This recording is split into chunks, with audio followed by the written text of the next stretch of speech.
एक गोष्ट माझी फिक्स असते की मी रील आणि रिअल मधल्या सोल्सना नाही भेटू देत. म्हणजे काही वेळा तेजश्रीला असं वाटतं की यार मला हे नाही घालायचे कपडे, मला नाही आवडत आहे, but that's okay, that's not you. Once you put the makeup on your face you become the character, आणि ते कॅरेक्टर ते कपडे घालणार आहे, ते कॅरेक्टर ते जे काही आहे ते करणार आहे. सो या गोष्टी मी खूप फॉलो करते आणि मी कुठेही हावी होऊ देत नाही माझ्यातल्या व्यक्तीला माझ्यातल्या ॲक्टरवर. माझा ॲक्टर आहे आणि माझ्यातला ॲक्टर हा खूपच पर्टिक्युलर आहे. म्हणजे आता मी फार काम केलं आहे असं नाही, पण माझे कॅरेक्टरचे ग्राफ नाही सुटत, मी नाही सुटू देत ते. की आता मला डान्सची अपॉर्च्युनिटी मिळते आहे तर मी नाचून घेते, नाही पण माझं कॅरेक्टर कदाचित नाही डान्स करणार तर ते नाही करणार.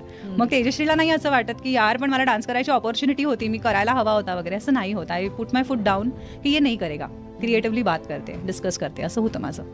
इंटरेस्टिंग, खूप फाईन लाईन आहे आय फील. आणि ही कळली पाहिजे, गल्लत नाही झाली पाहिजे. जे मी कायम म्हणते की तुमच्यातला कलाकार आणि तुमच्यातले तुम्ही स्वतः हे दोन वेगळेच असले पाहिजेत. त्यांची गल्लत झाली तर मग ती कॅमेऱ्यामध्ये ती गल्लत दिसते, कारण कॅमेरा काहीच नाही लपवत.